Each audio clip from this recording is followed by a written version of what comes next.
Good afternoon. My name is Tod Kertz with Northwest Paranormal Research Group. I'd like to talk a minute about the Stanwood Hotel and Tavern, if I may. How I became aware of this location is after many years of investigating locations being both historic and private residence. Myself and my group, a couple days after Christmas this past year, were doing an investigation at a local church and cemetery, a Lutheran 120-year-old church with cemetery. This is a location where we received probably one of the best EVPs that we'd had to date. It was of a child with a direct response to a question of mine based on where we were at the time. And anyway, doing some backstory and investigation of this Lutheran church in Savannah, Washington, I came to find out that it was a location called the Stanwood Hotel and Saloon in Stanwood, Washington, basically a very old town. And in fact, the city of Stanwood at one time was a port town, and the only port town between Seattle and the city of Bellingham, and a relatively big port town at that time, back at the turn of the century. The Stanwood Hotel sat and currently sits in a location that's both historic and old. The hotel itself was built in the late 1800s. At the time, the hotel was in what they called a very dark and seedy area of the city of Stanwood. And again, based on some prior history and our historian of our group looking into the city itself and the Stanwood Hotel and Tavern, what we found is unique to what most or lots of hauntings are. This is not an activity based on one situation, like somebody passing away too soon or being in an accident. This is a location that we, based on our study, is a location that probably has about 50 years of different paranormal activity possible, starting at the turn of the century where you had slave trading going on. A lot of underworld stuff with the slave trading. We feel, and some of the proof we have is that some of the slave trading was directly related to the Stanwood Hotel at the turn of the century. There was a back area where people were kept against their will in the slave trading era. We feel that's part of what one of the hauntings is at the location. As you move forward into the turn of the century, you have the typical hotel saloon with illegal gambling and the brothel that's pretty much commonplace with turn of the century hotels of that type. We've got a name, Margaret, and a figure that has been caught by both us and other groups. This Margaret, who is a madame who seems to be a little bit upset at what she chose for her life career back then, and feels that she needs to stay at this hotel location and is there to this day. Moving forward, you've got Prohibition. There was a known proven still that was at the rear of the location, and the lower back portion of the location where the still was again a lot of illegal activity. There was a corrupt city official, or two or three or four, that used to meet with underworld organized crime. And again, this is some of the backstory of the location that brings us to believe that there's about 50 years of possible paranormal. Okay, now that brings us to our group, Northwest Paranormal, and what we experienced at this location. We arrived on January 7th of 2012 with our group, with about 14 people. Initially, myself, one of my co-founders, June, and one of my equipment managers showed up to do the walkthrough with Marilyn, who is the owner. There is a internal location where you can walk into the upstairs and up to the hotel room locations, as well as an exterior door which is only used by key for patrons, so they do not have to go into the bar to rent rooms. They come upstairs to relax in their hotel rooms. These hotel rooms, again, 5 of them were just reopened, as this building was almost condemned at one time till Maryland bought the location, and we'll go further into that in a second. So as Marilyn is walking us to the rear of the location, and we were at the top of the stairs just witnessing a couple of rooms with Marilyn, myself, Marilyn, and the 2 people from my group were standing talking. I heard what sounded to be a doorknob turn, the kind of doorknobs that you have in an office, the metal ones where you get a tink tink and back. At that time, I looked over at the owner, Marilyn, and Marilyn fixated eyes on me, and we both said, "What was that?" Now, initially, we thought right at the bottom of the stairs, that door which can't be opened from the outside without a key and doesn't make the same sound as we debunked. We felt that possibly her husband had exited, so we immediately walked down the stairs. What we found was that nobody, her husband or anybody, had been into the secured area below.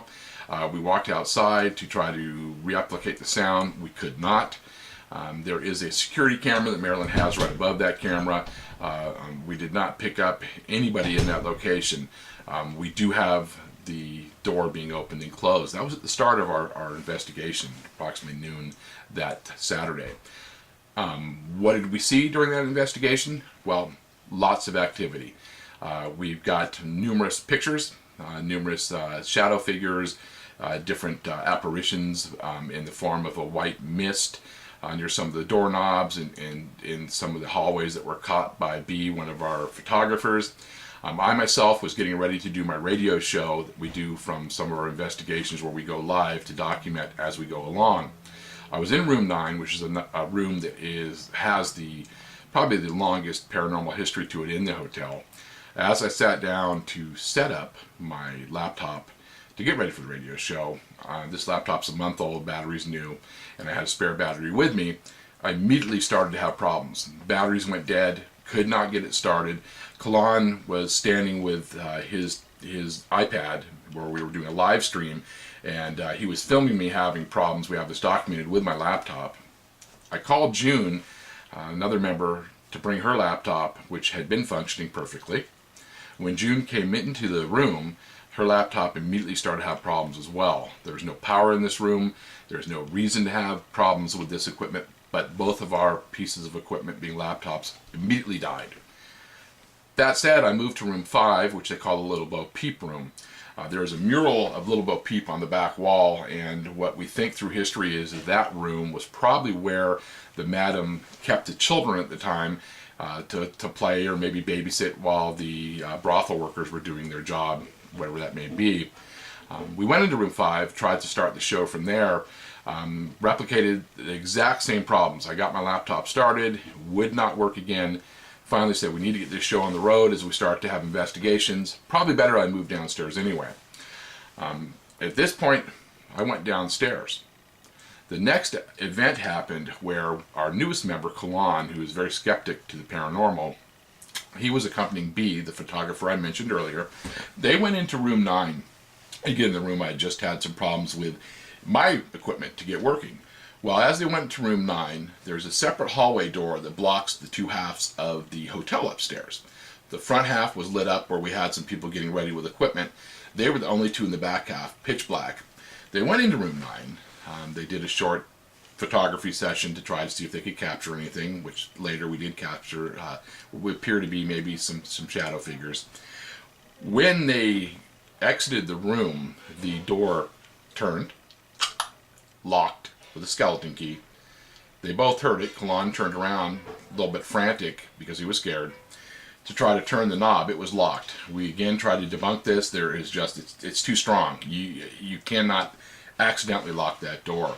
The door latched on them. And again, we feel that was the room where the boss of the upstairs doesn't seem to like to have people there. I think it's another room where they watch kids, based on some of our evidence that I'll present in a moment. So that was one of the events as well that was pretty unsettling. Later on that evening, we just ended the radio show, and most of my group was taking some breaks out in the hotel area and bar area to get something to eat before we moved on to a staggered EVP session upstairs with members of the group.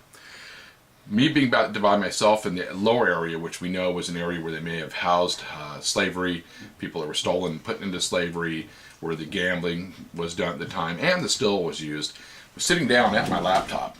As I'm fooling around with my laptop, I sense my peripheral, something to the right hand side seemed like a cloud or a figure, whitish in nature, go by. You can see on our recorders that were running in all the rooms, you see me kind of frantically jump back, turn around and grab one of my EMF readers and point over to try to get a reading. Now I'm not seeing anything, but I'm not getting any readings either, but I definitely know I saw something to my right hand side.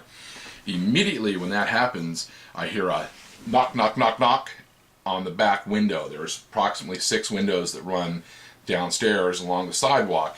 Now this is approximately 11 o'clock at night on a cold January night at a bar, which is not near homes where you would have children of any kind. As I turned to look at the window, surprising to me, I've got what appears to be a 10 to 12-year-old boy, happy as can be, waving at me like, "Hey, how's it going?" My heart kind of shot up a little bit because my insides knew there's no way there's a little boy. Now this wasn't an apparition. This was a full-figured person. Could it have been a boy? Well, maybe. Doubtful, though. Again, this boy knocked on the window, looked at me. As he moved into what should have been the next window, there was nothing there. I got up, I walked towards that window, looked outside across the street. There was nobody there. What was it? I don't know. But I can tell you one thing. It was scary. Later on that night, we were doing an EVP session, and this is where we caught evidence that we have sent around the country to EVP specialists that are well known nationally, and everybody's requesting this EVP. We've given it to people to scientifically try to debunk because it is real. We've had groups look at it and say this is just the best EVP they've ever heard. To put it into perspective, the gentleman Jay who caught this EVP, well, he made a call the evening he was going over EVP, and the call was to quit our group. Now, it wasn't to quit the group because he was tired of being an investigator. It shook him up. I mean, to hear what he heard shook him up enough to want to quit. Here's what he found. Approximately 2 minutes of 4 or 5 different children's voices talking about the room. We're talking about room 9, talking about things in the room, talking about a brown woman. Well, our investigator B is a Hispanic woman. Talking about an odd man. Well, there's Kalan is a black gentleman in our group, and he, at the time, wouldn't have been allowed into that bar or that area during a very prejudiced time in this country, turn of the century, and in those bars. We feel that's a direct comment to those two. We've got some talks about toys that we had sitting in the room, and again, we'll let the EVP speak for itself. It's probably one of the most frightening, and not in a scary way, but frightening in the clarity, the length, and what it may be. Well, again, this location has produced knocks, shadows, many children speaking. The owner has had numerous occasions where she's had knocks, had things go on. The bar area, there's been bartenders women that have had their hair stroked. The women's bathroom has had the water go off and on. This is probably one of the most haunted locations I've ever been to, and I've been to a lot. This location is haunted, and this location can be scary. The Stanwood Hotel and Saloon. I invite you to join us and take a look. Thank you. Tod Kertz of Northwest Paranormal Research Group.org. I hope you enjoyed this tape. Bye bye now.